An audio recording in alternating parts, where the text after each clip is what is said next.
वाजपेयीने घेतली, चांगले घेतले त्या सोनिया गांधीला. बरं, वाचून वाचून वाचून वाचते, आणखीन बोलते.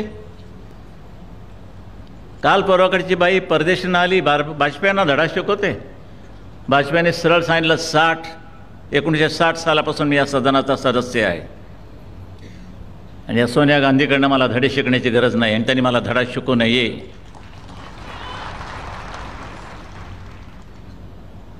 आणि बाईची बाजू घ्यायला लागले, वाजपेयींवरती टीका व्हायला लागली की वाजपेयींना हे शोभलं नाही, अमुक नाही, ते सिनियर मोस्ट आहेत. अरे मग एवढ्या वडीलधारा माणसाचा ही बाई अपमान करते आणि ती तिकडूनची, हेही आम्ही सहन करायचं?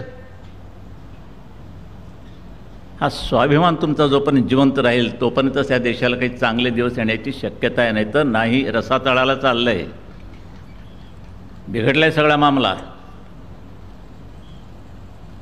मी बाजूही घेतो आणि टीकाही करतो.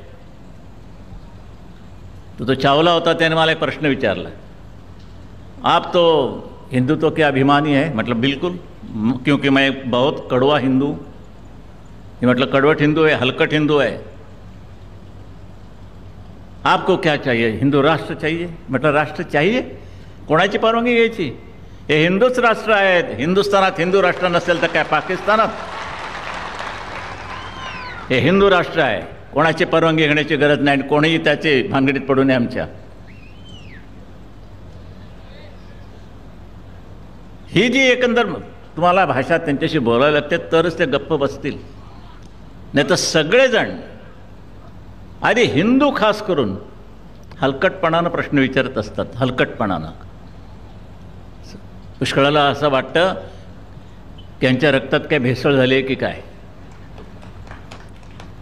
त्या क्रॉसब्रीड आहे की काय.